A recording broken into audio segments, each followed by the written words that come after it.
where the mind is without fear and the head is held high, where knowledge is free.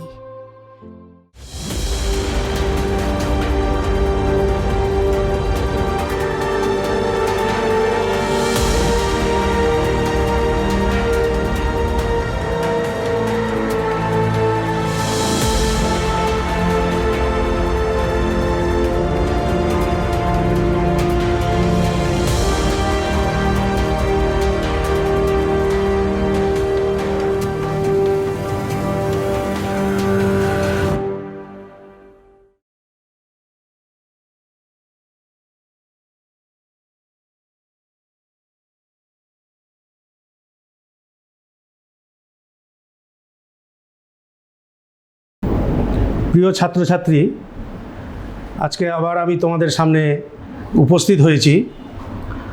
আশা করি তোমরা ভালোই আছো। আর এই সময়কালে সাবধানতা অবলম্বন করে তোমাদেরকে থাকতে হবে, সঙ্গে সঙ্গে বাড়িতেও তোমাদেরকে পড়াশোনা চালিয়ে যেতে হবে। এই করোনা মহামারীর কারণে দীর্ঘ কয়েক মাস যাবৎ সমস্ত শিক্ষা প্রতিষ্ঠান বন্ধ রয়েছে। এই কারণে তোমাদের পড়াশোনারও যথেষ্ট ক্ষতি হচ্ছে। এই তোমাদের পড়াশোনার ক্ষতির কথা মাথায় রেখে মালদা জেলা প্রশাসন এবং মালদা জেলা শিক্ষা বিভাগের উদ্যোগে যে অনলাইন ক্লাসরুমের আয়োজন করা হয়েছে, বিভিন্ন কেবল টিভির মাধ্যমে সম্প্রচারিত হচ্ছে। এই কাজে আমিও একজন শরিক। আমি এই অনলাইন ক্লাসরুমে ব্যবস্থা করার জন্য জেলা প্রশাসনকে ধন্যবাদ জানাই। আর তোমাদেরকে আমি অনলাইন ক্লাসরুমে স্বাগত জানাই। আমরা আজকে আলোচনা করব একাদশ শ্রেণীর ফিলোসফি দর্শন। আজকে আমি তোমাদের সামনে হাজির হয়েছি বৌদ্ধ দর্শন নিয়ে। বৌদ্ধ দর্শনের নাম তোমরা শুনেছ। বৌদ্ধ দর্শন অতি প্রাচীন দর্শন। বৌদ্ধ দর্শনের প্রতিষ্ঠাতা হচ্ছে গৌতম বুদ্ধ। প্রথমে আমি বৌদ্ধ দর্শনের কতগুলো প্রাথমিক কথা প্রাথমিক ধারণা তোমাদের দিয়ে দিই আর কি, তারপরে আমি বিস্তারিত আলোচনায় যাব। তো বৌদ্ধ দর্শনের প্রতিষ্ঠাতা হচ্ছে গৌতম বুদ্ধ। বৌদ্ধ দর্শন হচ্ছে একটা নাস্তিক দর্শন।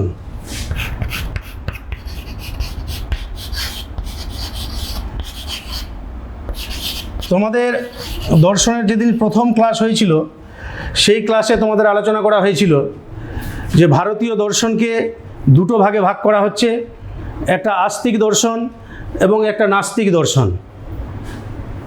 নাস্তিক দর্শন হচ্ছে তিনটা: চারবাক, বৌদ্ধ এবং জৈন। আর আস্তিক দর্শন হচ্ছে ছটা: ন্যায়, বৈশেষিক, সাংখ্য, যোগ, বেদান্ত এবং মীমাংসা। আজকে নাস্তিক দর্শনের যে তিনটে দর্শন, তার মধ্যে একটা অন্যতম দর্শন হচ্ছে বৌদ্ধ দর্শন। নাস্তিক দর্শন কেন বলা হয় আবার একবার বলে নিই, যদিও তোমাদের পূর্বের ক্লাসে আলোচনা করে দেওয়া আছে। নাস্তিক দর্শন হচ্ছে যে দর্শন বেদকে বিশ্বাস করে না বা বেদ বিরোধী যে দর্শন, সেই দর্শনকে বলা হয় নাস্তিক দর্শন। তো নাস্তিক দর্শনের যে বিভাগ দেখানো হয়েছিল এর আগে তোমাদের, তো সেখানে দেখবে নাস্তিক দর্শনকে আবার দুটো ভাগে ভাগ করা হচ্ছে। একটা চরমপন্থী নাস্তিক, একটা হচ্ছে চরমপন্থী নাস্তিক,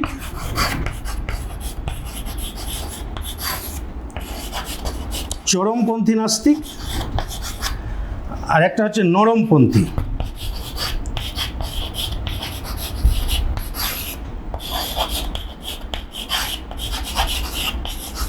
নরমপন্থী নাস্তিক।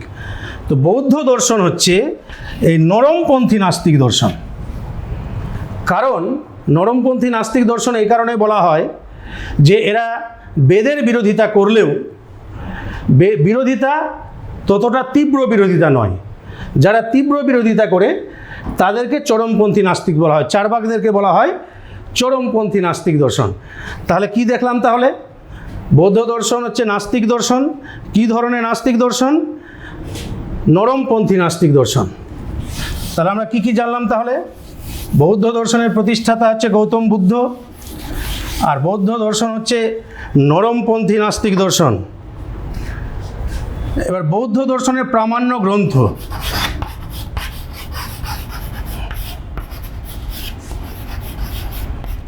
প্রামাণ্য গ্রন্থ হচ্ছে ত্রিপিটক।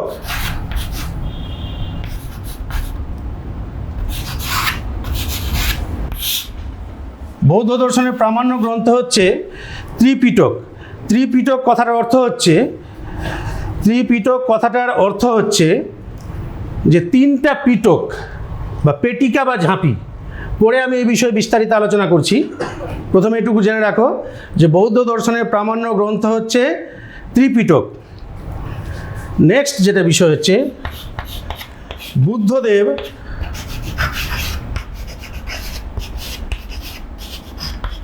ছিলেন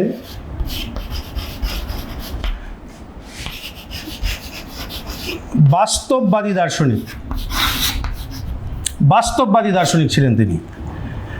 বাস্তববাদী দার্শনিক কেন বলা হয়? যে ভারতীয় দর্শনের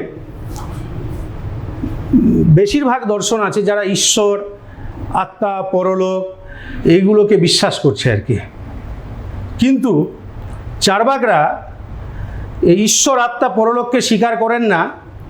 তারা মানুষের দুঃখ দুর্দশাকে মোচন করবার জন্য বুদ্ধদেব যে বাস্তব যে সিচুয়েশন, মানুষ যে দুঃখে বসবাস করছে, সেই দুঃখকে কিভাবে, দুঃখ থেকে মানুষকে মুক্তি ঘটানো যায়, সেই বিষয় নিয়ে বৌদ্ধ দর্শনের মূল আলোচ্য বিষয়। সেই কারণে বুদ্ধদেবকে বলা হচ্ছে, বৌদ্ধ দর্শনকে বলা হচ্ছে বাস্তববাদী দর্শন। এরপর নেক্সট আলোচ্য বিষয় হচ্ছে চারটি আর্য সত্য। বৌদ্ধ দর্শনে আমরা দেখতে পাবো যে চারটি আর্য সত্যের আলোচনা রয়েছে। বুদ্ধদেব আধ্যাত্মিক সাধনার ফলে চারটি সত্যজ্ঞান লাভ করেছিলেন। সেই চারটি সত্যজ্ঞানকে বলা হচ্ছে চারটি আর্য সত্য। সেই চারটা আর্য সত্য হচ্ছে দুঃখ আছে, দুঃখের কারণ আছে, দুঃখের নিবৃত্তি আছে, দুঃখ নিবৃত্তির উপায় আছে। এরপর নেক্সট হচ্ছে দার্শনিক তত্ত্বের আলোচনা।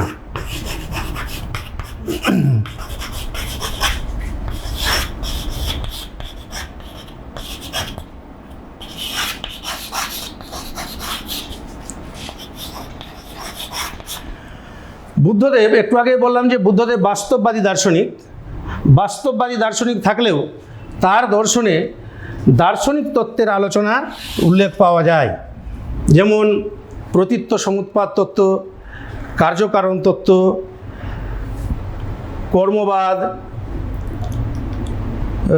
অনিত্যবাদ, নৈরাত্যবাদ, এই আলোচনাগুলো যে রয়েছে, এই আলোচনাগুলো হচ্ছে দার্শনিক তত্ত্বের আলোচনা। এরপরে যে বিষয়টা উল্লেখ করব যে বৌদ্ধ দর্শনে আমরা দেখতে পাবো যে বৌদ্ধ দর্শনে বুদ্ধদেব যে মূল কথা বলেছেন নির্বাণ লাভ। মানুষের মূল লক্ষ্য হচ্ছে নির্বাণ লাভ। নির্বাণ কথাটার অর্থ হচ্ছে দুঃখের আত্যন্তিক নিবৃত্তি। দুঃখের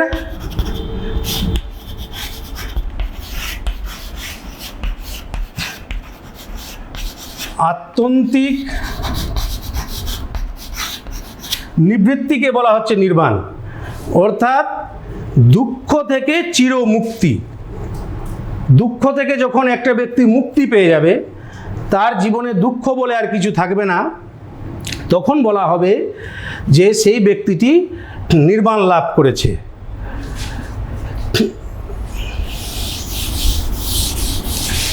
আরেকটা গুরুত্বপূর্ণ জিনিস বৌদ্ধ দর্শনে আমরা দেখতে পাবো যে প্রমাণ। বৌদ্ধ দর্শনে দুটো প্রমাণ স্বীকার করা হয়েছে। তোমাদের আগেই বলা হয়েছিল যে ভারতীয় দর্শনে মোট 6টা প্রমাণের কথা বলা হয়েছে: প্রত্যক্ষ, অনুমান, উপমান, শব্দ, অর্থাপত্তি এবং অনুপলব্ধি। এই 6টা প্রমাণের মধ্যে বৌদ্ধ দর্শনে 2টো প্রমাণকে স্বীকার করা হয়েছে। একটা হচ্ছে প্রত্যক্ষ প্রমাণ, আর একটা হচ্ছে অনুমান প্রমাণ। তাহলে কি বললাম? তাহলে প্রমাণ, 2টো প্রমাণ স্বীকার করা হয়েছে, একটা হচ্ছে প্রত্যক্ষ প্রমাণ আর একটা হচ্ছে অনুমান প্রমাণ। কটা প্রমাণের মধ্যে? তাহলে ভারতীয় দর্শনে কটা প্রমাণ আছে? তাহলে ভারতীয় দর্শন হচ্ছে মোট 6টা প্রমাণ। সেই 6টা প্রমাণের মধ্যে বৌদ্ধ দার্শনিক বা বুদ্ধদেব কটা প্রমাণ স্বীকার করছেন? বৌদ্ধ দর্শনে কটা প্রমাণ স্বীকার করা হয়েছে? বৌদ্ধ দর্শনে মোট 2টো প্রমাণ স্বীকার করা হয়েছে, একটা প্রত্যক্ষ প্রমাণ আর একটা হচ্ছে অনুমান প্রমাণ। তাহলে এই বিষয়ে তোমাদের ধারণা তাহলে ক্লিয়ার হলো। তাহলে বৌদ্ধ দর্শনে কটা প্রমাণ স্বীকার করা হয়েছে? তাহলে বৌদ্ধ দর্শনে তাহলে 2টো প্রমাণ স্বীকার করা হয়েছে। নেক্সট যে বিষয় বৌদ্ধ দর্শনে আমরা দেখতে পাবো আলোচনাকালে, যে বৌদ্ধ সম্প্রদায়, পরে এগুলো আমরা ডিটেলস আলোচনা করছি একটার পর একটা। বৌদ্ধ সম্প্রদায় মানে বৌদ্ধরা কি সম্প্রদায়ে বিভক্ত। আমি প্রাথমিক 2টো সম্প্রদায়ের কথা বলে রাখি। একটা হচ্ছে হীনযান সম্প্রদায়, একটা হচ্ছে মহাযান সম্প্রদায়। হীনযান সম্প্রদায় কাদেরকে বলা হচ্ছে? হীনযান সম্প্রদায় হচ্ছে প্রাচীনপন্থী যারা আর কি, তাদেরকে বলা হচ্ছে হীনযান সম্প্রদায়। আর মহাযান সম্প্রদায় হচ্ছে যারা নব্যপন্থী, বৌদ্ধ দার্শনিকদের যারা নূতন সম্প্রদায় আর কি, তাদেরকে বলা হচ্ছে মহাযান সম্প্রদায়। ঠিক আছে? তাহলে এই বিষয়গুলো আমরা তাহলে কী দেখলাম? তাহলে বৌদ্ধ দর্শনে যে কী আমাদের পড়লে আমরা কী পাবো জানলাম এই পর্যন্ত। বৌদ্ধ দর্শন হচ্ছে একটা নরমপন্থী নাস্তিক দর্শন। বৌদ্ধ দর্শনের প্রতিষ্ঠাতা হচ্ছে গৌতম বুদ্ধ। বৌদ্ধ দর্শনের উৎস হচ্ছে ত্রিপিটক। বৌদ্ধ দর্শন হচ্ছে একটা বাস্তববাদী দর্শন। বৌদ্ধ দর্শনে 4টি আর্য সত্যের আলোচনা রয়েছে। বৌদ্ধ দর্শনে দার্শনিক তত্ত্বের আলোচনা রয়েছে। বৌদ্ধ দর্শনে নির্বাণ নিয়ে আলোচনা করা হয়েছে। নির্বাণ হচ্ছে দুঃখের আত্যন্তিক নিবৃত্তি। আর বৌদ্ধ দর্শনে 2টো প্রমাণ স্বীকার করা হয়েছে, একটা প্রত্যক্ষ প্রমাণ, একটা অনুমান প্রমাণ। আর বৌদ্ধ সম্প্রদায়কে প্রথমত প্রাথমিকভাবে 2টো ভাগে ভাগ করা হয়, হীনযান সম্প্রদায় এবং মহাযান সম্প্রদায়। তো যে বিষয়গুলো আলোচনা করলাম, তো এই বিষয়গুলো আমি কিন্তু একটা তোমাদের প্রাথমিক ধারণা দিলাম। এই বিষয়গুলো আমরা এক এক করে ডিটেলসে বিস্তারিতভাবে জানব। কিন্তু এখানে একটা প্রশ্ন হচ্ছে যে বৌদ্ধ দর্শনের প্রতিষ্ঠাতা হচ্ছে গৌতম বুদ্ধ। তো গৌতম বুদ্ধ বৌদ্ধ দর্শনের প্রতিষ্ঠাতা, তাহলে গৌতম বুদ্ধের জীবনী আমাদের একটু জেনে রাখা দরকার আছে। যে গৌতম বুদ্ধর সম্পর্কে একটু বিস্তারিত যদি আমরা না জানি, তাহলে বৌদ্ধ দর্শন সম্পর্কে আমাদের অনেক কিছু অজানা থেকে যাবে। সেই কারণে গৌতম বুদ্ধের জীবনী সম্পর্কে আমরা একটু আলোচনা করে নিই। হিমালয় পর্বত আছে, হিমালয়ের পাদদেশে নিচের দিকে নেপালের তরাই অঞ্চলে, একটু বলে নিই যে হিমালয়ের পাদদেশে নেপালের তরাই অঞ্চলে কপিলাবস্তু নগরে লুম্বিনী নামক একটা গ্রামে গৌতম বুদ্ধের জন্ম হয়েছিল। আবার একবার বলে নিই, হিমালয়ের পাদদেশে নেপালের তরাই অঞ্চলে লুম্বিনী নামক একটা গ্রামে, কপিলাবস্তু নগরের লুম্বিনী নামক একটা গ্রামে গৌতম বুদ্ধের জন্ম হয়েছিল। কোন সময়? খ্রিস্টপূর্ব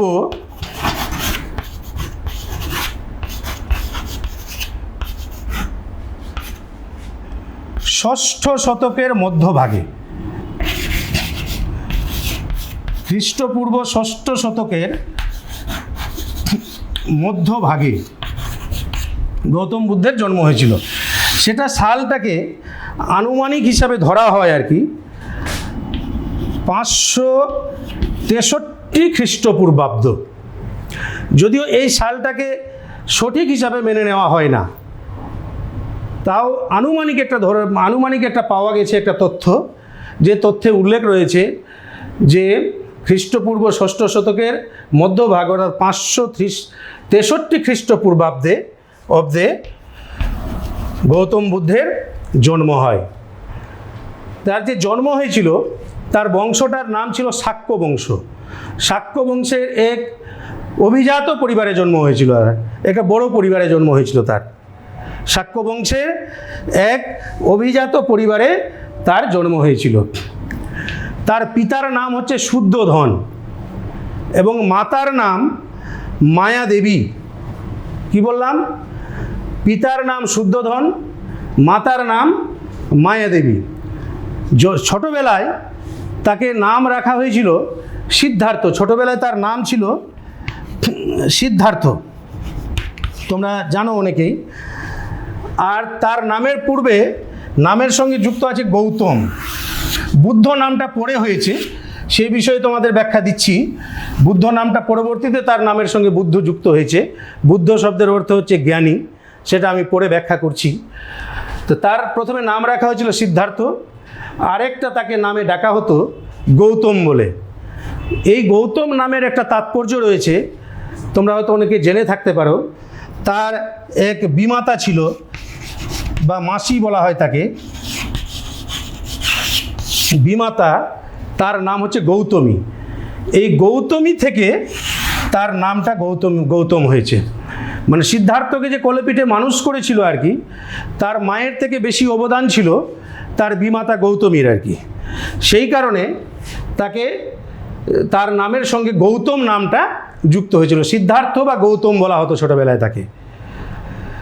তো তার যখন জন্ম হওয়ার পর তার যখন নামকরণ করা হবে আর কি, তো সেই সময় তাদের বাড়িতে একজন জ্যোতিষী এসেছিলেন। জ্যোতিষী তাকে দেখে বলেছিলেন যে এই ছেলে বড় হয়ে এক প্রতাপশালী রাজা হবে, বিখ্যাত রাজা হবে, নচেত এক বিখ্যাত সন্ন্যাসী হবে আর কি। মানে কিন্তু তার বাবা মায়ের ইচ্ছা ছিল যে গৌতম রাজা হোক আর কি। কিন্তু জ্যোতিষী যেহেতু বলে দিল যে সে হয়তো একটা বড় রাজা হতে পারে, বিখ্যাত রাজা হতে পারে, অথবা সে একজন সন্ন্যাসী হতে পারে, সেই কারণে তার মনের ভিতরে, তার বাবা মায়ের মনের ভিতরে, তার বাবার মনের ভিতরে একটা সংশয় কাজ করত, যাতে আমার ছেলে এই অতুল ঐশ্বর্য ধন সম্পদ ছেড়ে যাতে কোনোভাবেই সন্ন্যাস গ্রহণ না করে। সেই কারণে তার প্রাসাদের মধ্যে, প্রাসাদ থেকে তাকে সেরকমভাবে বাইরে বেরোতে দিতে সমস্ত রকম ব্যবস্থা তার প্রাসাদের মধ্যেই করা হয়েছিল, সমস্ত রকম ব্যবস্থা। এবং কিন্তু তার বাবা মা তাকে লক্ষ্য করেছিল যে তার মন ছোটবেলা থেকে একটু উদাসীন প্রকৃতির ছিল, অন্যদের মতো ছিল না, একটু উদাসীনতা লক্ষ্য করা যেত। সেই কারণে তার বাবার ভিতরে একটা সংশয় কাজ করত। সেই কারণে তিনি যাতে সংসারী হন আর কি, সেই কারণে তাকে খুব অল্প বয়সে, মাত্র 16 বছর বয়সে, 16 বছর বয়সে তার বিয়ে দিয়ে দেওয়া হয়। তার স্ত্রীর নাম হচ্ছে যশোধরা। কিছুদিনের মধ্যে তাদের একটা সন্তান জন্মগ্রহণ করে, সেই সন্তানের নাম হচ্ছে রাহুল। পরবর্তীকালে তার পিতা তাকে রাজকার্য অর্পণ করবে, এই কারণে তিনি তার গুরুদের কাছে শিক্ষা গ্রহণ করতে লাগলেন যে কিভাবে আমি রাজকার্য পরিচালনা করব। তার বাবার কাছে একদিন বললেন যে আমি নগর পরিভ্রমণে বেরোবো, নগর পরিভ্রমণে বেরোবো। রথে চেপে তিনি নগর পরিভ্রমণে বেরোলেন। তার রথের সারথি ছিল ছন্দক। তিনি ঘুরতে ঘুরতে দেখতে পেলেন একজন বৃদ্ধ মানুষ লাঠি নিয়ে খুব কষ্টে হেঁটে হেঁটে যাচ্ছে আর কি। লোকটার যে প্রচণ্ড কষ্ট তার ভিতরে কিন্তু অনুভব হয়েছিল। আবার কিছু দূর গেছে, যেতে যেতে যেতে যেতে দেখতে পেলেন একজন অত্যন্ত রোগে আক্রান্ত মানুষ একদম চরম কষ্টে ছটফট করছে। আবার তিনি যাত্রা শুরু করলেন। যেতে যেতে যেতে যেতে কিছুক্ষণ পরে দেখতে পেলেন একজন মানুষ মারা গেছে। তাকে কাঁধে করে হরিনাম হরিনাম বলতে বলতে তাকে শ্মশানে নিয়ে যাওয়া হচ্ছে। আবার কিছু দূর যাওয়ার পর তিনি দেখতে পেলেন একজন সন্ন্যাসীকে। তো এই যে বিষয়গুলো তিনি দেখতে পেলেন, তা এই বিষয়গুলো, এই ঘটনাগুলো দেখে তার মানসিক অবস্থার পরিবর্তন ঘটল। তিনি এই বিষয়গুলো নিয়ে তার সারথি ছন্দকের সঙ্গে আলোচনা করলেন যে মানুষ যে এত দুঃখ কষ্টের মধ্য দিয়ে কেন জীবন অতিবাহিত করছে, মানুষের জীবনে এত দুঃখ কেন? তার সারথি বলেছিলেন যে মানুষের জীবনটাই হচ্ছে দুঃখময় আর কি। এইখান থেকে তার মানসিক অবস্থার পরিবর্তন ঘটে। তিনি মনে মনে ঠিক করে নিলেন যে এইভাবে রাজা হয়ে জীবন কাটানোর চেয়ে আমি যদি কোনোভাবে যদি মানুষের দুঃখকে যদি উন্মোচন করতে পারি, দুঃখ থেকে যদি মুক্তি দিতে পারি মানুষকে, তাহলে আমাদের জীবনের এটাই হবে শ্রেয়। তখন তিনি সিদ্ধান্ত করে ফেললেন যে না, আমি এইভাবে রাজকার্য পরিচালনা করব না, সংসার জীবন পরিচালনা করব না, আমি এই সংসার পরিত্যাগ করে আমি সন্ন্যাস গ্রহণ করব এবং সন্ন্যাসে তপস্যার মাধ্যমে আমি যদি জ্ঞান অর্জন করতে পারি কিভাবে মানুষের মুক্তি পাওয়া যাবে, মানুষকে দুঃখ থেকে মুক্তি দিতে পারবো, সেটাই হবে আমার জীবনের শ্রেয়। তার বয়স যখন 29 বছর বয়স, একদিন রাত্রিবেলা তার স্ত্রী, পুত্র, পিতা, মাতা, রাজত্ব সব কিছুকে ছেড়ে রাত্রিবেলা তিনি বাড়ি থেকে বেরিয়ে গেলেন। বেরিয়ে একটা আশ্রমে গিয়ে সেখানে সন্ন্যাস গ্রহণ করলেন। সন্ন্যাস গ্রহণ করে সেখানকার মুনি ঋষিদের সঙ্গে আলোচনা করে তিনি কঠোর তপস্যায় নিমগ্ন হলেন। চলে গেলেন তিনি বুদ্ধগয়ায়। প্রথমে তিনি নীলাঞ্জনা নদীর তীরে তপস্যা শুরু করেন। তো প্রথমে তিনি যে তপস্যা শুরু করেছিলেন, তপস্যার পদ্ধতি তিনি অবলম্বন করেছিলেন যে মানুষকে যদি মুক্তি দিতে হয় তাহলে ভোগ বিলাসের মধ্যে না থেকে কৃচ্ছ সাধনের মাধ্যমে, কৃচ্ছ সাধন মানে সমস্ত কিছুকে পরিত্যাগ করে, সমস্ত রকম ভোগ বিলাস পরিত্যাগ করে কৃচ্ছ সাধনের মাধ্যমে তিনি তপস্যা শুরু করলেন। দীর্ঘ 6 বৎসর কাল তিনি তপস্যা করেছিলেন। এই যে কৃচ্ছ সাধন, খাওয়া দাওয়া থেকে শুরু করে কোনো কিছুই তিনি ঠিকভাবে গ্রহণ করছেন না।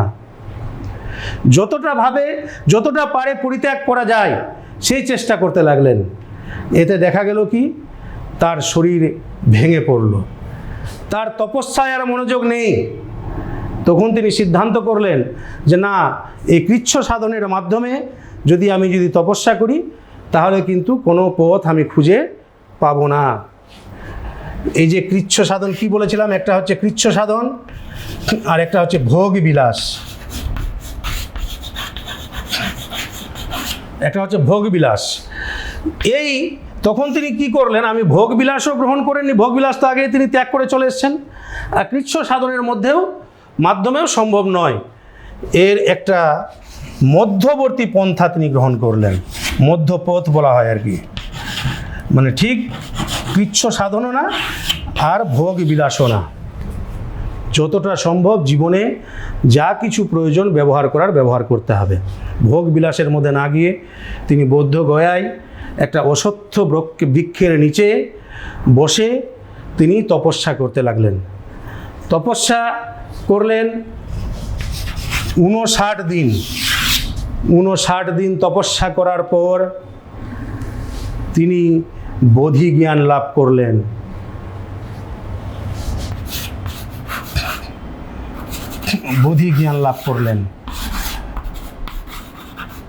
মানে তিনি বুদ্ধত্ব অর্জন করলেন। এক কথায় বলতে গেলে তিনি বুদ্ধত্ব অর্জন করলেন।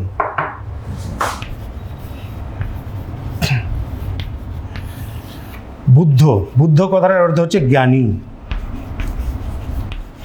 অর্জন করে তিনি মানুষকে কিভাবে মুক্তি দেওয়া যাবে দুঃখ থেকে, সেই মুক্তির পথ তিনি উন্মোচন করে ফেললেন। তিনি 4টা সত্যের সন্ধান পেলেন এখানে, যেটাকে বলা হচ্ছে 4টি আর্য সত্য। 4টি সত্যের সন্ধান পেলেন। 4টি আর্য সত্য। দুঃখ আছে মানুষের জীবনে, দুঃখের নিবৃত্তি আছে, দুঃখের কারণ আছে, দুঃখটা কি বিভিন্ন নির্দিষ্ট কারণে হয় এবং এই দুঃখ থেকে নিবারণ করা যায় দুঃখকে, এবং সেই দুঃখ নিবারণ করবার কতগুলো পথ তিনি আবিষ্কার করে ফেললেন। এবং এই পথ যদি কেউ অবলম্বন করে তাহলে সে নির্বাণ লাভ করবে, দুঃখ থেকে তার চিরমুক্তি ঘটবে। এই সত্যটা তিনি অনুধাবন করলেন, এবং এই সত্য অনুধাবন করার পর অন্য সন্ন্যাসীদের ক্ষেত্রে কিভাবে দেখা যায় যে অরণ্য, বনে, জঙ্গলে তারা জীবন যাপন করে আর কি, কিন্তু বুদ্ধদেব অরণ্যে, বন, জঙ্গলে জীবনযাপন না করে তিনি লোকালয়ে ফিরে আসলেন। লোকালয়ে ফিরে এসে তার শিষ্যদের সঙ্গে এই বোধিসত্ত্ব জ্ঞান, 4টি আর্য সত্যের জ্ঞান তিনি বিতরণ করলেন, এবং তিনি ভারতবর্ষে ঘুরে ঘুরে পরিভ্রমণ করে করে এবং তার শিষ্যদেরকেও কিছু দায়িত্ব দিলেন, করে করে তিনি বিভিন্ন জায়গায় ভারতবর্ষের এই বৌদ্ধ ধর্ম প্রচার করতে শুরু করলেন। শুধু তাই না, এই বৌদ্ধ ধর্ম যে শুধুমাত্র তিনি ভারতবর্ষে প্রচার করেছিলেন তাই না, ভারতবর্ষের বাইরে ব্রহ্মদেশ, মালয়, সুমাত্রা, জাভা, তিব্বত, নেপাল, কোরিয়া, জাপান, বিভিন্ন জায়গায় তিনি বৌদ্ধ ধর্ম প্রচার করেছিলেন। এবং এই বৌদ্ধ ধর্ম একদিন ধীরে ধীরে মানে বিশ্ব ধর্মে পরিণত হয় আর কি, বিশ্ব ধর্মে পরিণত হয়, ইউনিভার্সাল রিলিজিয়ান, বিশ্ব ধর্মে পরিণত হয়। তো এবার আমরা এই যে বুদ্ধদেবের যে জীবনী আমি আলোচনা করলাম, এই বুদ্ধদেবের জীবনীকে একটা ভিডিও ক্লিপের মাধ্যমে তোমাদেরকে দেখাবো। একটু প্রজেক্টরের দিকে তোমরা লক্ষ্য রাখো, সেই ভিডিও ক্লিপটা দেখবে। আচ্ছা দেখো, বুদ্ধদেবের জীবনী, এখানে যে ছবিটা প্রজেক্টরে দেখানো হচ্ছে এটা গৌতম বুদ্ধের ছবি। এবার তোমরা লক্ষ্য রাখবে যে গৌতম বুদ্ধের জীবনী যেটা আমি আলোচনা করলাম সেটা ভিডিও ক্লিপিংয়ের মাধ্যমে দেখানো হচ্ছে। তোমরা একটু লক্ষ্য রাখো, প্রজেক্টরের পর্দায় গৌতম বুদ্ধের ছবি।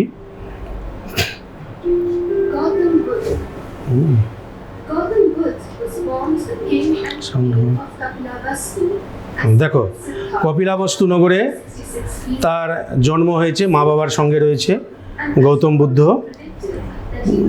গৌতম বুদ্ধ মা বাবার সঙ্গে রয়েছে। দেখো,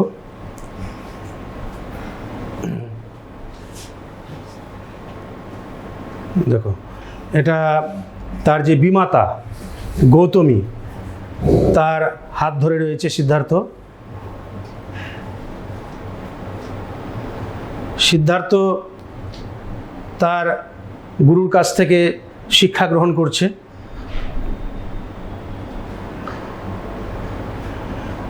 একটু আগে যে বললাম তাকে 16 বছর বয়সে বিয়ে দিয়ে দেওয়া হয়েছিল, এটা তার একটা বিয়ের ছবি।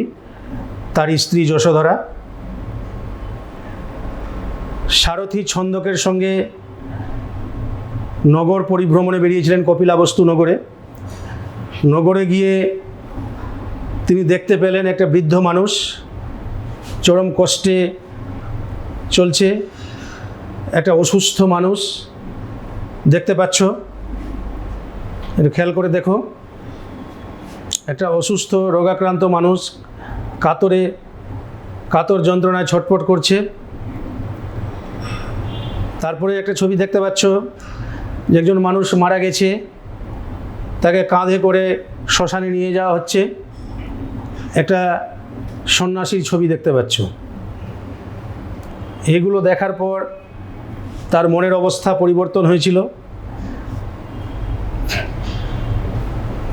এগুলো দেখে আসার পর বাড়িতে ফিরে অত্যধিক চিন্তায় তিনি মগ্ন হলেন।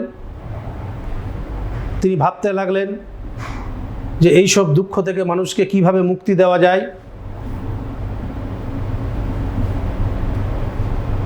রাত্রিবেলা 29 বছর বয়সে তার স্ত্রী যশোধরা, পুত্র রাহুলকে ছেড়ে তিনি বাড়ি থেকে বিদায় নিচ্ছেন।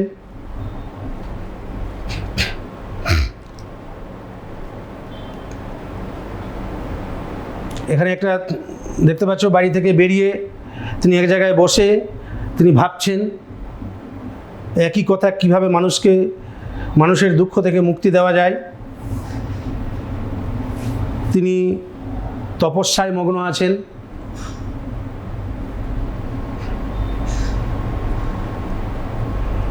তপস্যা করার পর 4টি আর্য সত্যের জ্ঞান যে তিনি লাভ করলেন, সেই জ্ঞানটা তিনি তার শিষ্যদের মধ্যে বিতরণ করছেন, যাতে শিষ্যরা মানুষের কাছে গিয়ে কিভাবে মানুষকে দুঃখ থেকে মুক্তি দেওয়া যায় সেই কথাগুলো বলতে পারে।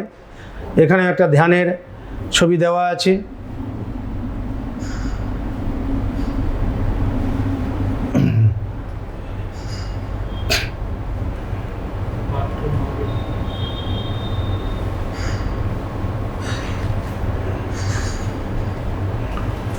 মানুষকে মুক্তি পেতে গেলে যে পথগুলো অবলম্বন করতে হবে, 8টা পথের কথা বলা হয়েছে। এই 8টা পথের নামগুলো তোমরা দেখতে পাচ্ছ, এখানে ইংরেজিতে দেওয়া আছে, আমি বাংলায় তোমাদেরকে ব্যাখ্যা করে দেবো একটু পরে। এখানে অজন্তা ইলোরার ছবি দেওয়া আছে। অজন্তা ইলোরায় যে বৌদ্ধ যে বিভিন্ন কারুকার্য রয়েছে, সেই কারুকার্যের উল্লেখটা করা হলো এখানে। আবার এটা বৌদ্ধের মূর্তির ছবি দেওয়া হয়েছে এখানে।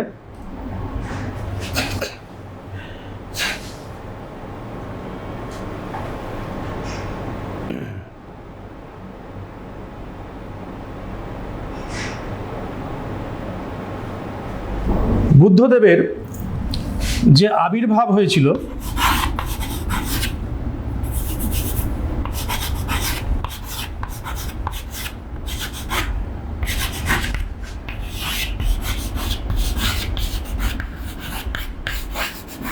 বুদ্ধদেবের যে আবির্ভাব হয়েছিল, একটা চরম সন্ধিক্ষণে তার আবির্ভাব হয় আর কি।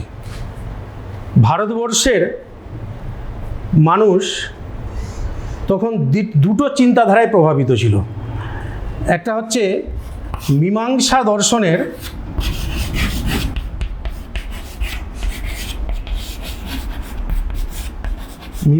দর্শনের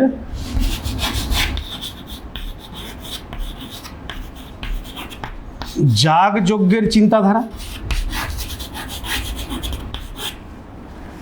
আর 2 নম্বর অদ্বৈত বেদান্তের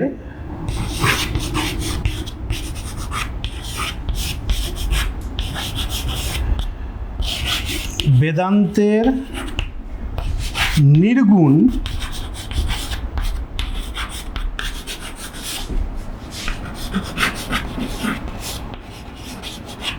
ব্রহ্মতত্ত্বের চিন্তাধারা।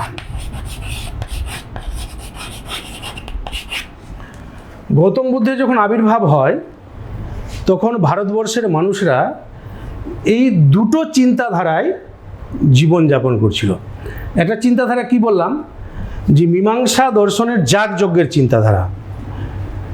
যাগযজ্ঞ, বৈদিক কর্ম, মানে এক শ্রেণীর মানুষরা ভাবতো যে যাগযজ্ঞ, বৈদিক ক্রিয়াকর্ম করলে নাকি মানুষের জীবনের মুক্তি সম্ভব। একটা পথ গেল। দ্বিতীয় পথ যে অদ্বৈত বেদান্তের নির্গুণ ব্রহ্মতত্ত্বের চিন্তাধারা, নির্গুণ ব্রহ্ম। অদ্বৈত বেদান্তের নির্গুণ ব্রহ্মতত্ত্বে বলা হয়েছে যে ব্রহ্মই সত্য, আর জীব আর জগৎ হচ্ছে মিথ্যা, ব্রহ্মই হচ্ছে একমাত্র সত্য। বুদ্ধদেব বললেন যে এটা কি করে সম্ভব। তিনি দুটো মতকেই তিনি খণ্ডন করলেন, যে ঈশ্বর, আত্মা, পরলোক, যে মীমাংসা দর্শনের যে যাগযজ্ঞের চিন্তাধারা, এটার মাধ্যমে কোনোদিনই মানুষের মুক্তি সম্ভব নয়, এটা হচ্ছে অলৌকিক ব্যাপার। আর অদ্বৈত বেদান্ত যে নির্গুণ ব্রহ্মতত্ত্বের কথা বলছেন ব্রহ্ম হচ্ছে সৎ, জগৎ আর জীব হচ্ছে মিথ্যা। তো জগৎ আর জীব যদি মিথ্যা হয়, তাহলে কিভাবে সম্ভব? এই কারণে তিনি বললেন যে মানুষের জীবনের যে বর্তমান যে সমস্যা, দুঃখ, এটাই হচ্ছে দুঃখ, হচ্ছে বাস্তব সমস্যা। এই কারণে কিন্তু বৌদ্ধ দর্শনকে বলা হয় বাস্তববাদী দর্শন। মানুষের জীবনের দুঃখ মুক্তিটাই হচ্ছে প্রধান। এই কারণে তিনি এই দুটো চিন্তাধারা থেকে বেরিয়ে তিনি অন্য একটা চিন্তাধারার আবিষ্কার করলেন।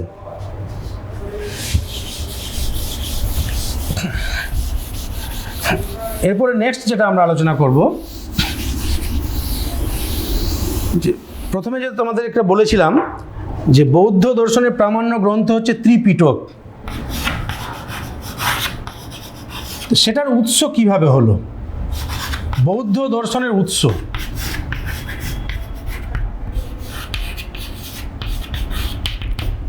বুদ্ধদেব নিজে কিন্তু কোনো গ্রন্থ রচনা করে যাননি।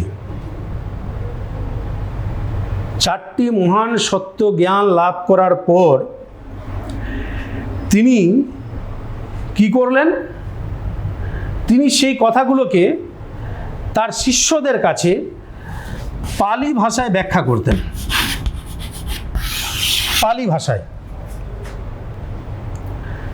ভাষায় ব্যাখ্যা করতেন এবং সেই উপদেশগুলো তিনি দিতেন যে কিভাবে জীবের মুক্তি সম্ভব, মানুষের মুক্তি সম্ভব। তো বুদ্ধদেবের মৃত্যুর পর তার শিষ্যরা ভাবলেন যে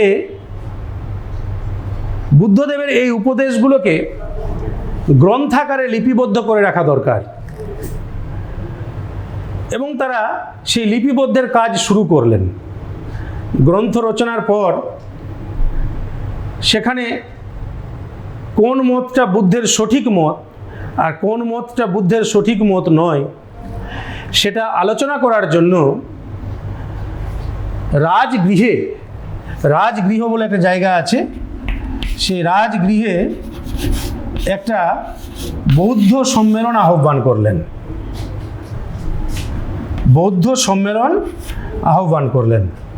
কি কারণে আহ্বান করলেন?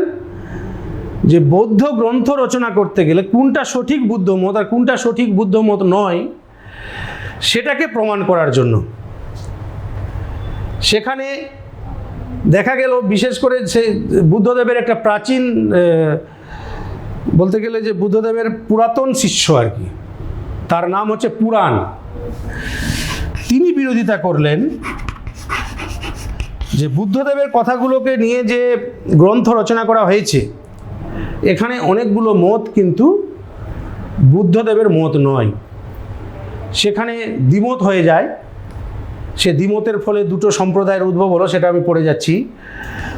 তো সেখানে যাক সর্বসম্মতিক্রমে এক দ্বিমত হলেও শেষে একটা সর্বসম্মতিক্রমে সিদ্ধান্ত গৃহীত হয়। সিদ্ধান্তে যে গ্রন্থ রচিত হয় সেই গ্রন্থটার নাম হচ্ছে ত্রিপিটক গ্রন্থ।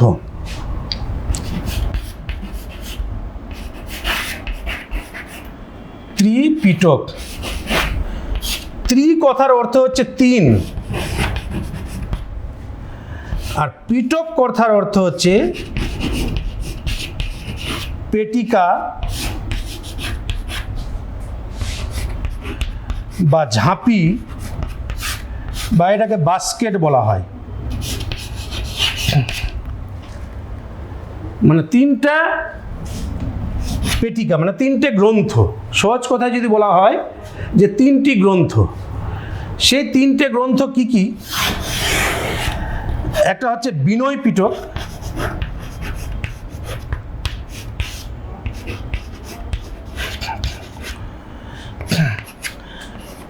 একটা হচ্ছে সুত্ত পিটক,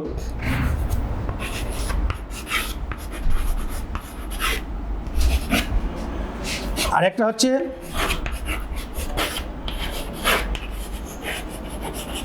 অভিধম্ম পিটক। এটা কি বললাম? 3টে যে পিটক, 3টে যে গ্রন্থ, সেটা হচ্ছে একটা হচ্ছে বিনয় পিটক, আর একটা হচ্ছে সুত্ত পিটক, আর একটা হচ্ছে অভিধম্ম পিটক। 3টে গ্রন্থে কি কি বিষয় নিয়ে আলোচনা করা হয়েছে? বিনয় পিটক গ্রন্থে বিনয় শব্দের অর্থ হচ্ছে আচার, মানে আচরণ, যেটা মানে বিনয় পিটক গ্রন্থে বৌদ্ধ সন্ন্যাসীদের আচার আচরণ সম্পর্কিত বিষয়ের উল্লেখ রয়েছে। এবার হচ্ছে সুত্ত পিটক, সুত্ত বা সূত্র। সুত্ত পিটক গ্রন্থে কি আছে? যে সংক্ষিপ্ত কাহিনীর মাধ্যমে, সুত্ত পিটক গ্রন্থের সংক্ষিপ্ত কাহিনীর মাধ্যমে বুদ্ধদেবের উপদেশগুলোকে লিপিবদ্ধ করা হয়েছে।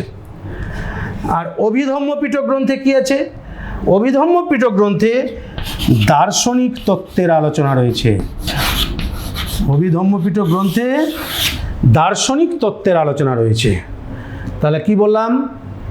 আশা করি তোমরা বুঝতে পেরেছো বিষয়টা, যে ত্রিপিটক, তিনটে পিটক কি কি? একটা হচ্ছে বিনয় পিটক, একটা সুত্ত পিটক, আর একটা হচ্ছে অভিধম্ম পিটক। বিনয় পিটক গ্রন্থে বৌদ্ধ সন্ন্যাসীদের আচার আচরণ সম্পর্কিত বিধি নিষেধের উল্লেখ রয়েছে।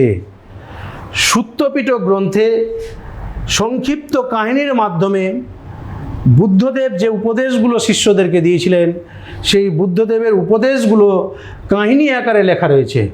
আর অভিধম্ম পিটক গ্রন্থে দার্শনিক তত্ত্বের আলোচনা রয়েছে। তাহলে ক্লিয়ার? তাহলে বুঝতে পারলে?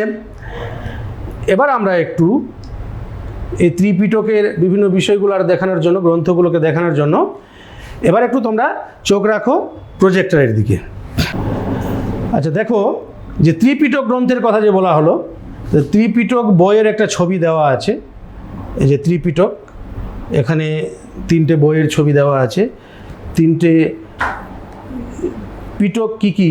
এই যে ত্রিপিটক, বুঝতে পেরেছ? তিনটে পিটক কি কি? যেটা বললাম একটু আগে, বিনয় পিটক, সুত্ত পিটক আর অভিধম্ম পিটক। এর পরবর্তীতে দেখো, এই বিষয়টা একটু লক্ষ্য রাখো, বৌদ্ধ দর্শনের বিভিন্ন সম্প্রদায়।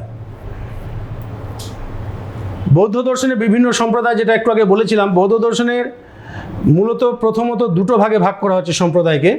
দেখতে পাচ্ছ, একটা হীনযান আর একটা হচ্ছে মহাযান।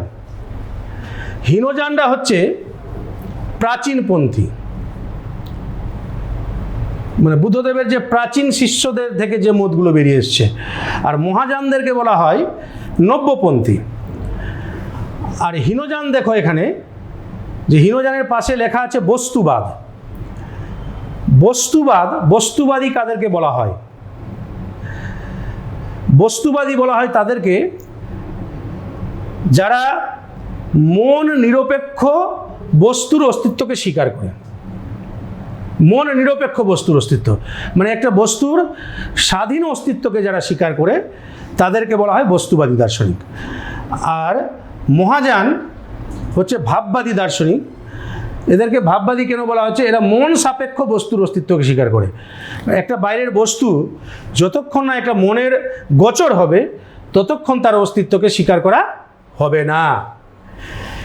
যে হীনযানদেরকে আবার আরেকটা নাম আছে হীনযানদের, আরও দুটো নাম, স্থবিরবাদ বা থেরবাদ বলা হয়। স্থবিরবাদ বা থেরবাদ। আর মহাযানদের আরেকটা নাম আছে, আর দুটো নাম, বোধিসত্ত্বযান বা প্রগতিবাদী। এই হীনযানদেরকে দেখো আবার দুটো ভাগে ভাগ করা হয়েছে, একটা বৈভাষিক আর একটা সৌত্রান্তিক। বৈভাষিকদেরকে দেখো বাহ্য প্রত্যক্ষবাদী বলা হয়, আর সৌত্রান্তিকদেরকে বলা হয় বাহ্যানুমেয়বাদী। তোমরা দেখতে পাচ্ছ তো? এটা ক্লিয়ার করে কিন্তু খেয়াল করবে আর কি, তাকাবে ভালো করে। বৈভাষিকদেরকে বলা হচ্ছে বাহ্য প্রত্যক্ষবাদী, আর সৌত্রান্তিকদেরকে বলা হয় বাহ্যানুমেয়বাদী। এই যে বাহ্য প্রত্যক্ষবাদী কেন বলা হচ্ছে এদেরকে? বাহ্য প্রত্যক্ষবাদী এই কারণে বলা হচ্ছে যে এরা, মানে বৈভাষিকরা, বাহ্য বস্তুর অস্তিত্বকে বলেছেন যে এরা বাহ্য বস্তুর অস্তিত্বকে সরাসরি প্রত্যক্ষের মাধ্যমে জানা যায়। কীরকম?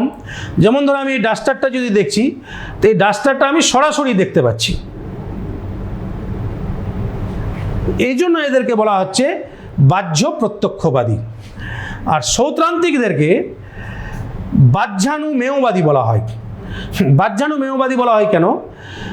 যে এরা বলছে বাইরের বস্তুকে যে আমরা দেখি, সেই বস্তুকে আমরা সরাসরিভাবে দেখি না, আমরা সেই বস্তুটাকে অনুমানের মাধ্যমে দেখি। এই জন্য এদেরকে বলা হচ্ছে বাহ্যানুমেয়বাদী। আরেকটা বিষয় এখানে লেখা নেই, যে এই যে বৈভাষিক এবং সৌত্রান্তিক, এদেরকে বলা হয় সর্বাস্তিবাদী। সর্বাস্তিবাদী কেন বলা হয়?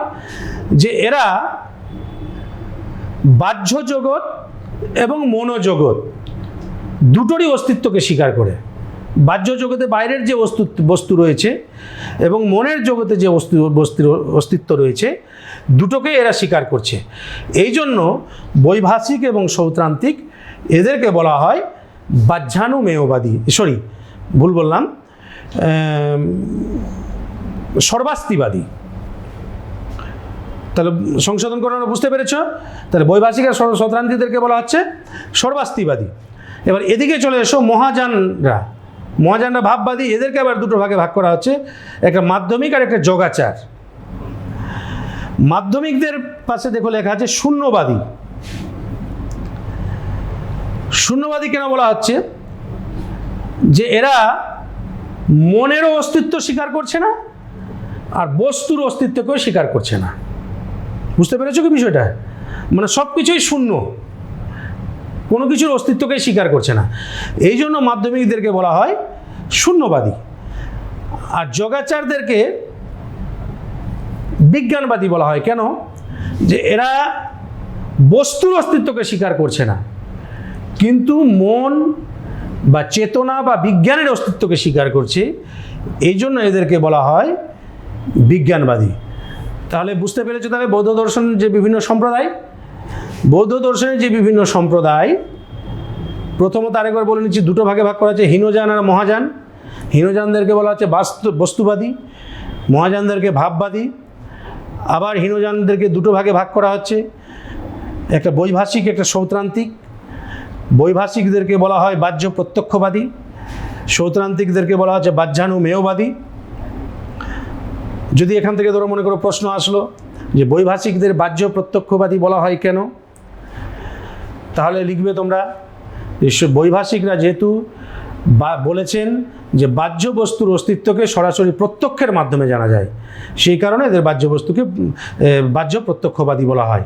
আর এটা বাহ্যানুমেয়বাদী, যে এরা বাহ্য বস্তুকে সরাসরি প্রত্যক্ষের মাধ্যমে জানে না, এরা বলে যে বাহ্য বস্তুকে আমরা অনুমানের মাধ্যমে জানতে পারি। আর এদের দুজনকে আবার সর্বাস্তিবাদী বলা হচ্ছে। সর্বাস্তিবাদী এই কারণে বলা হচ্ছে এটা বাহ্য জগৎ এবং মনোজগৎ দুটো বস্তুরই এরা অস্তিত্বকে স্বীকার করছে। আর মহাযানরা দুভাগে ভাগ করা হয়, একটা মাধ্যমিক, একটা যোগাচারবাদী। মাধ্যমিকদেরকে শূন্যবাদী বলা হচ্ছে এই কারণে যে এরা বস্তু এবং মন কোনোটারই অস্তিত্ব স্বীকার করছে না। আর যোগাচারদেরকে বিজ্ঞানবাদী বলা হয়, এরা বস্তুর অস্তিত্বকে স্বীকার করছে না, কিন্তু মন বা চেতনা বা বিজ্ঞানের অস্তিত্বকে স্বীকার করছে। এই জন্য এদেরকে বলা হচ্ছে বিজ্ঞানবাদী। এবার আমরা নেক্সট আলোচনায় যাব। তাহলে তোমরা বৌদ্ধ সম্প্রদায় সম্পর্কে পরিষ্কার হয়ে গেছো তাহলে তোমরা, আশা করি। এরপরে নেক্সট দেখো বৌদ্ধ দর্শনের মূল তত্ত্বগুলো কী কী রয়েছে। বৌদ্ধ দর্শনের মূল তত্ত্ব হচ্ছে একটা 4টি আর্য সত্য, 2 নম্বর নির্বাণ, 3 নম্বর প্রতীত্ব সমুৎপাত তত্ত্ব, 4 নম্বর হচ্ছে কর্মবাদ, 5 নম্বর হচ্ছে ক্ষণিকবাদ, 6 নম্বর হচ্ছে নৈরাত্যবাদ। আরেকবার বলছি, বৌদ্ধ দর্শনের মূল তত্ত্বগুলো কী কী? 1 নম্বর 4টি আর্য সত্য, 2 নম্বরে নির্বাণ, 3 নম্বরে প্রতীত্ব সমুৎপাত তত্ত্ব, 4 নম্বর কর্মবাদ, 5 নম্বর ক্ষণিকবাদ, 6 নম্বর হচ্ছে নৈরাত্যবাদ।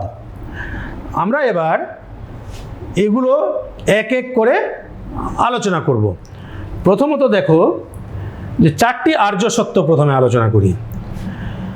তো বৌদ্ধ দর্শনের যে 4টে আর্য সত্য, সেটা প্রথমে তখনই বললাম যে গৌতম বুদ্ধ কঠোর তপস্যার ফলে যে 4টা সত্য জ্ঞান লাভ করেছিলেন, সেই 4টি সত্যজ্ঞানকে বলা হয় 4টি আর্য সত্য। তো সেই 4টি আর্য সত্যের মধ্যে প্রথম আর্য সত্য হচ্ছে দুঃখ আছে, দ্বিতীয় আর্য সত্য হচ্ছে দুঃখের কারণ আছে, তৃতীয় আর্য সত্য দুঃখের নিবৃত্তি আছে, চতুর্থ আর্য সত্য দুঃখ নিবৃত্তির উপায় আছে। আরেকবার বলি, 4টে আর্য সত্য, দুঃখ আছে, দুঃখের কারণ আছে, দুঃখের নিবৃত্তি আছে, দুঃখ নিবৃত্তির উপায় বা পথ আছে। তাহলে যদি বলা হয় বৌদ্ধ দর্শনের 4টি আর্য সত্য কী কী, তাহলে তোমাদের তো কোনো সমস্যা হবে না, আশা করি তোমরা বলতে পারবে। এবার আমরা এক এক করে এই আর্য সত্যগুলোকে বিস্তারিতভাবে ব্ল্যাকবোর্ডে আলোচনা করে এবার দেখব। তাহলে বুদ্ধদেব যে তার আধ্যাত্মিক সাধনার ফলে যে চারটি আর্য সত্যের সন্ধান পেয়েছিলেন, সেই চারটি আর্য সত্যকে বলা হয় চত্তারি আর্য সত্যানি। চত্তারি আর্য সত্যানি মানে চারটি আর্য সত্য। বুদ্ধদেব বাস্তব দৃষ্টিভঙ্গি থেকে জগৎকে দেখেছিলেন এবং তিনি চারটি আর্য সত্যের কথা বলেছিলেন।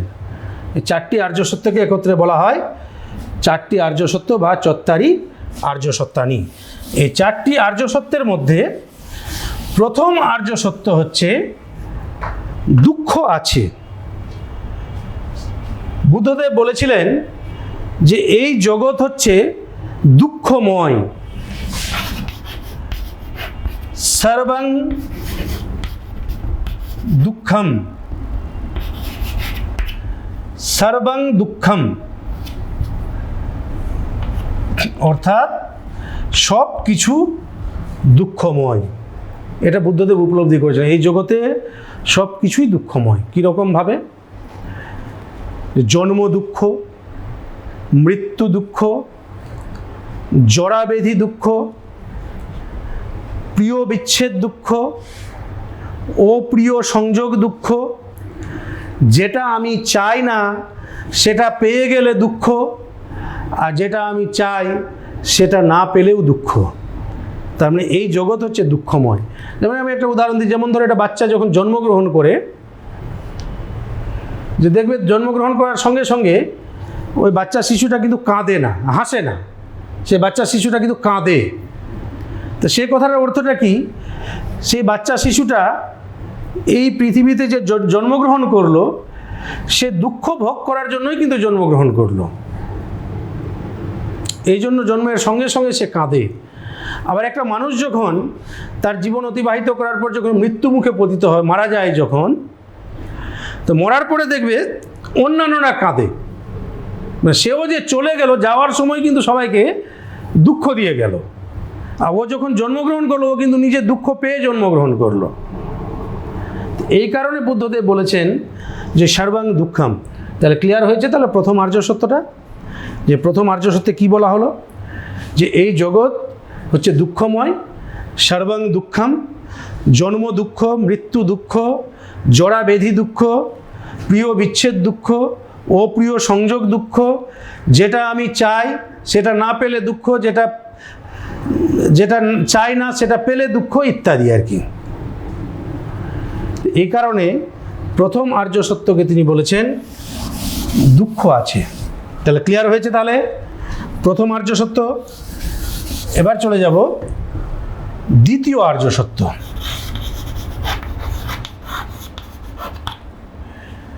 দ্বিতীয় আর্য সত্য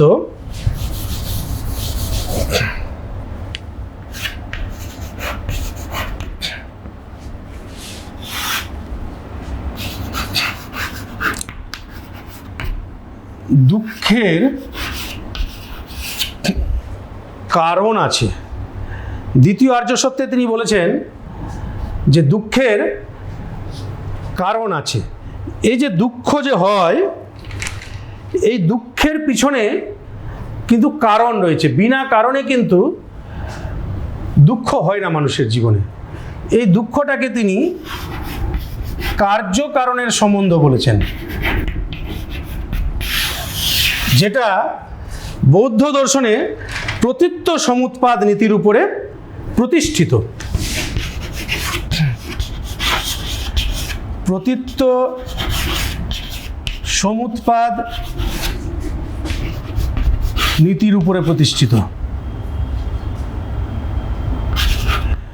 প্রতীত্য সমুৎপাদ নীতি বলতে কার্যকারণকে বোঝানো হয়। যে বলছে, বুদ্ধদেব বলছেন যে এই জগতে বিনা কারণে কোনো কিছুই ঘটছে না, প্রত্যেকটা ঘটনার পিছনে কার্যকারণ সম্বন্ধ রয়েছে। এই রকম বুদ্ধদেব দ্বিতীয় আর্য সত্যে 12টি কারণের কথা বলেছেন।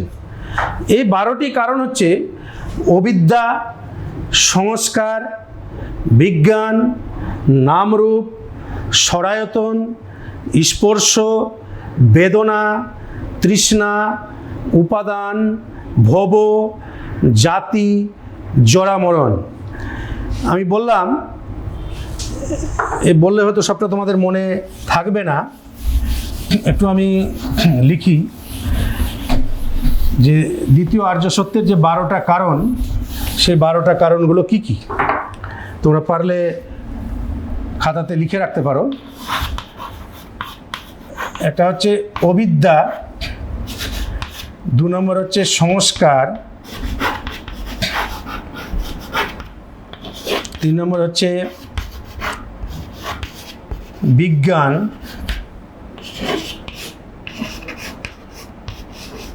নামরূপ,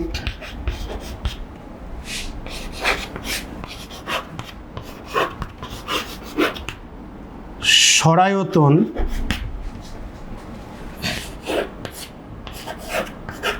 বুঝতে পারছো তোমরা তো? দেখো পারলে লিখে নিবে। স্পর্শ,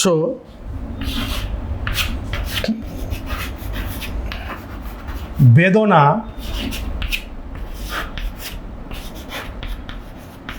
তৃষ্ণা,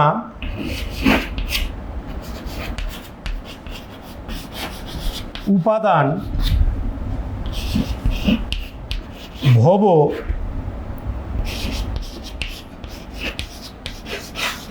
জাতি,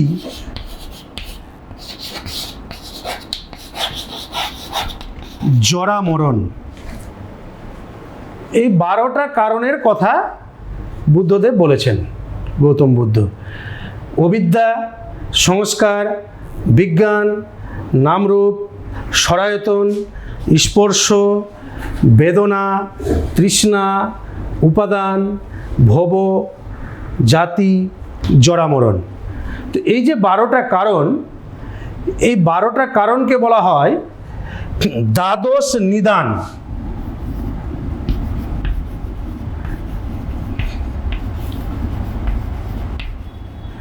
বা দ্বাদশ শৃঙ্খল।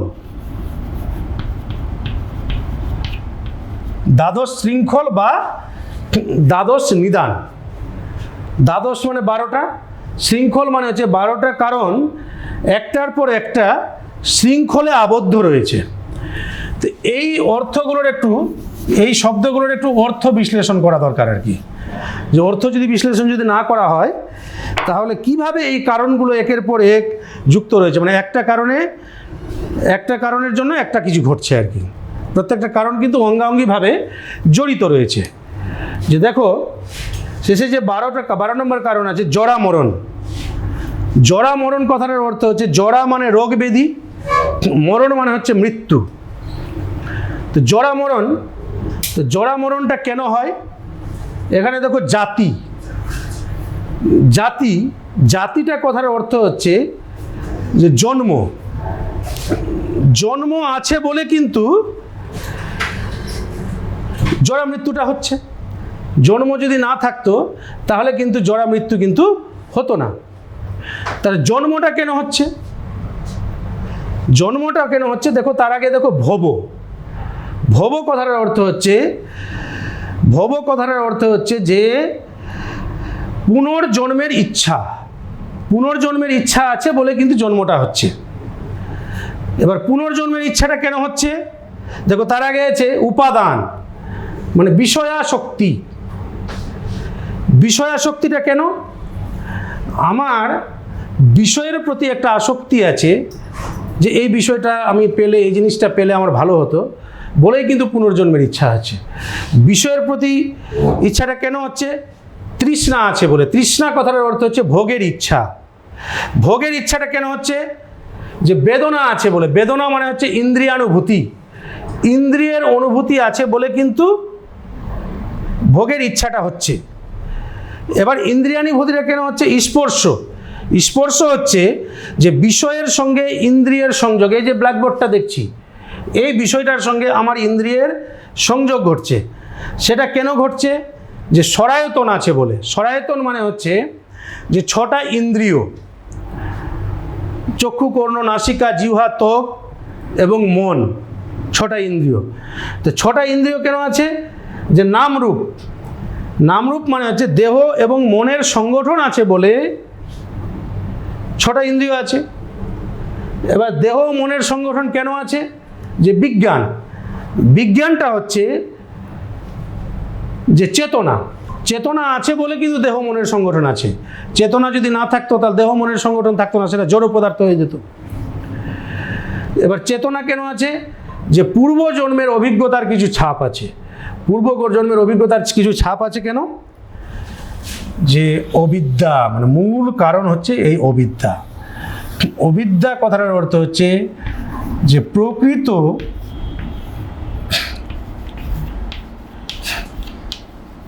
জ্ঞানের অভাব। প্রকৃত জ্ঞানের অভাব আছে বলেই কিন্তু আমাদের জীবনে দুঃখ আসছে। তো এই দেখলে যে এই 12টা কারণ পরপর কীভাবে কার্যকারণ শৃঙ্খলে আবদ্ধ রয়েছে, সেই শৃঙ্খলটাকে দেখানোর জন্য আমি এবার প্রজেক্টরে যাব। আচ্ছা দেখো, যে 12টা কারণকে ব্যাখ্যা করলাম, এই 12টা কারণকে দেখো এখানে ছকের সাহায্যে দেখানো হয়েছে। দ্বাদশ নিদান বা কার্যকারণ শৃঙ্খল কীভাবে দেখো একটার পরে একটা শৃঙ্খলে কিন্তু আবদ্ধ আছে। অবিদ্যা, সংস্কার, বিজ্ঞান, নামরূপ, সরায়তন, স্পর্শ, বেদনা, তৃষ্ণা, উপাদান, ভব, জাতি আর জরামরণ। এই যে দেখো, এই যে 12টা কারণ, এই 12টা কারণকে দেখো আবার যে 3টে জন্মে জীবনে ভাগ করা হয়েছে।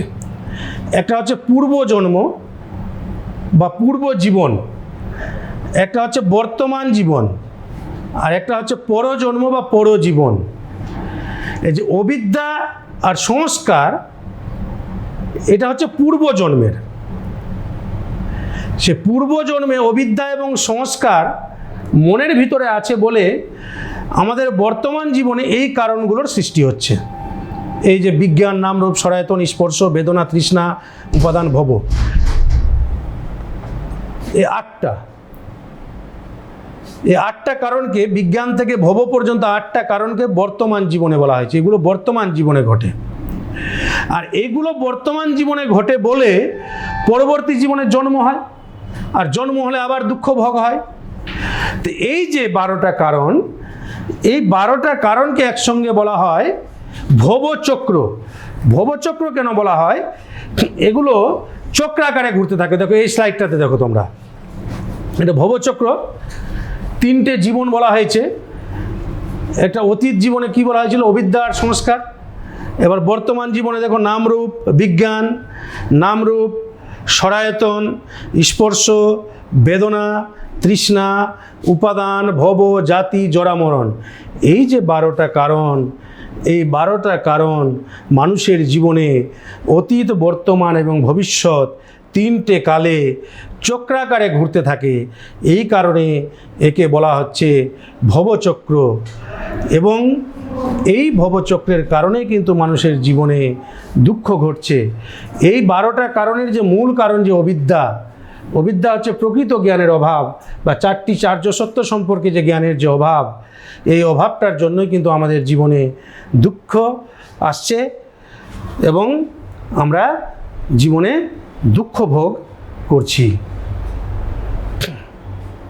এবারে নেক্সট আমরা যাব তৃতীয় আর্য সত্যে। তৃতীয় আর্য সত্যটা কি আছে? তৃতীয় আর্য সত্য যে দুঃখের নিবৃত্তি আছে। বুদ্ধদেব বলেছেন যে এই যে 12টা কারণ, এই 12টা কারণের মধ্যে যে আমাদের যে মূল কারণ অবিদ্যা, যে প্রকৃত জ্ঞানের অভাব, সেটাকে যদি আমরা দূর যদি করতে পারি তাহলে আমরা দুঃখ থেকে মুক্তি পাব এবং আমাদের জীবনে আমরা নির্বাণ লাভ করব। ভবিষ্যতে আর জন্মগ্রহণ করতে হবে না, আমরা দুঃখ থেকে মুক্তি পাব। এবার নেক্সট হচ্ছে চতুর্থ আর্য সত্য। চতুর্থ আর্য সত্যে বলেছেন যে চতুর্থ আর্য সত্য কি আছে? যে দুঃখ থেকে মুক্তির উপায়ের কথা তিনি বলেছেন আর কি। যে এই উপায়ের কথা তিনি 8টে পথের কথা বলেছেন। সে 8টে পথ কি কি সেগুলোকে একসঙ্গে বলা হয় অষ্টাঙ্গিক মার্গ। সে 8টা পথ হচ্ছে, দেখো, সম্যক দৃষ্টি দেখতে পাচ্ছ, সম্যক সংকল্প, সম্যক বাক, সম্যক কর্মান্ত, সম্যক আজীব, সম্যক ব্যায়াম, সম্যক স্মৃতি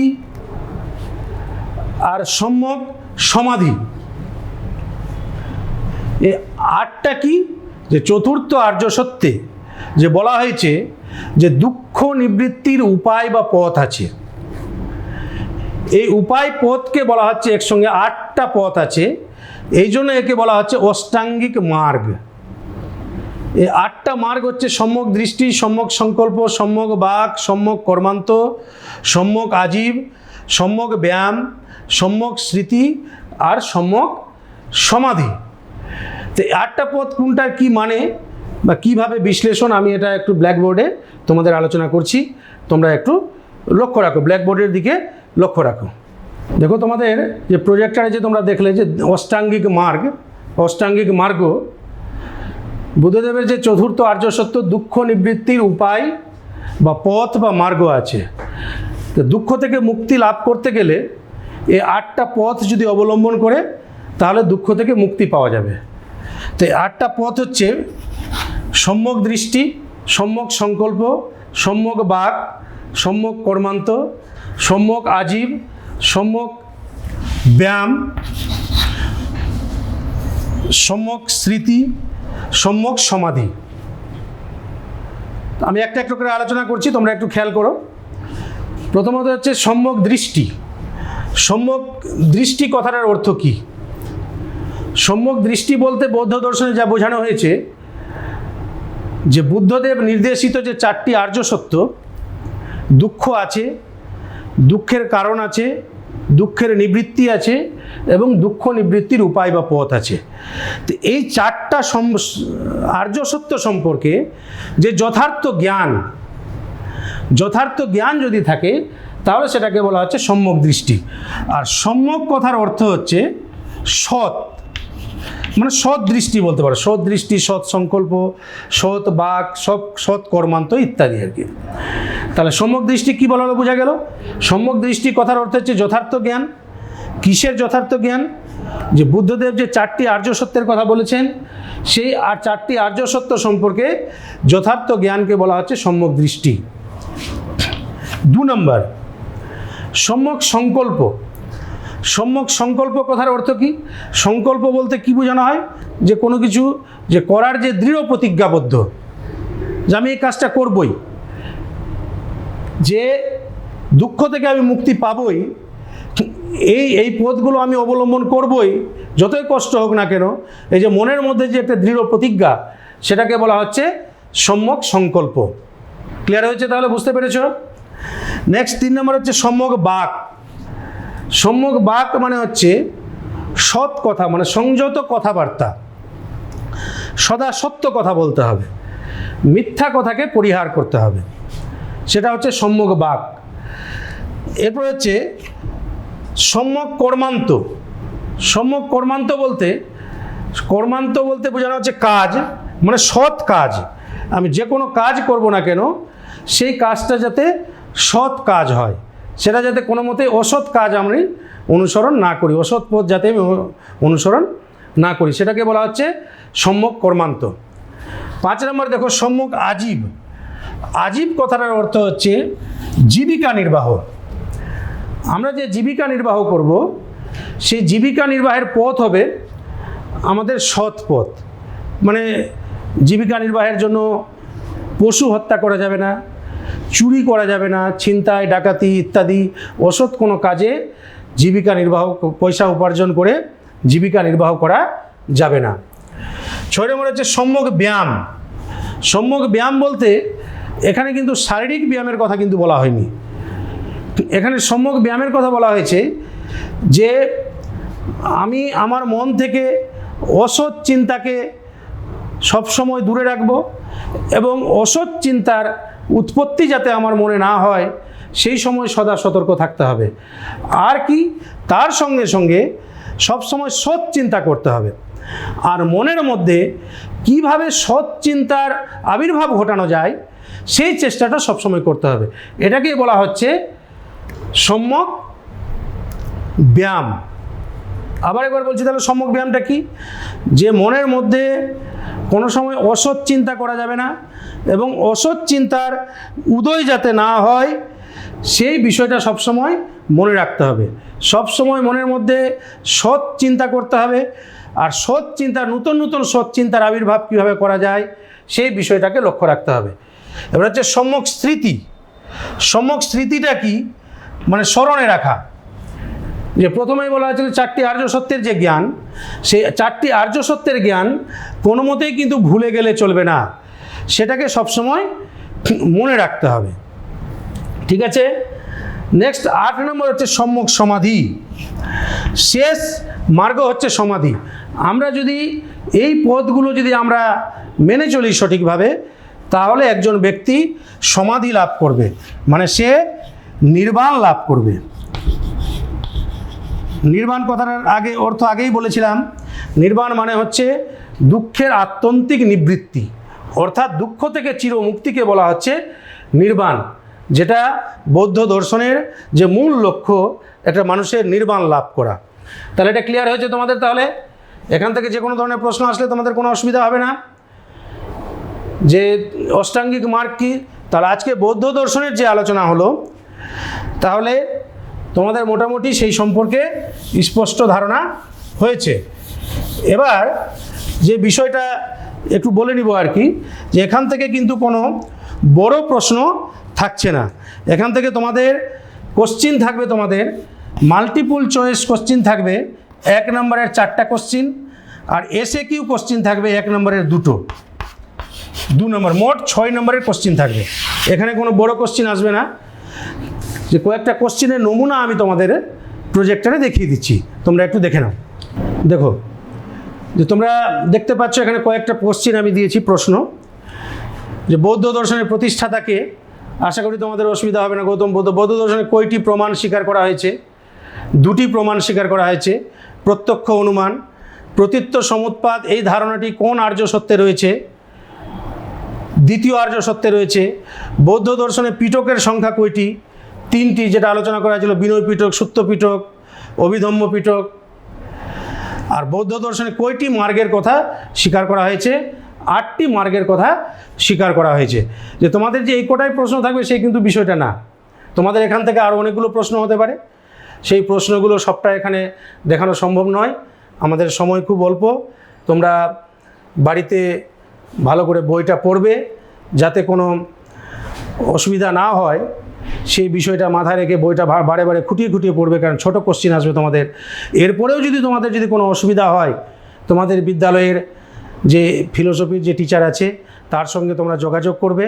আশা করি উনি এই বিষয় সমাধান করবেন। তোমরা ভালোভাবে বাড়িতে পড়াশোনা করো, তোমরা সুস্থ থেকো, ভালো থেকো। আবার তোমাদের সঙ্গে অন্যদিন দেখা হবে।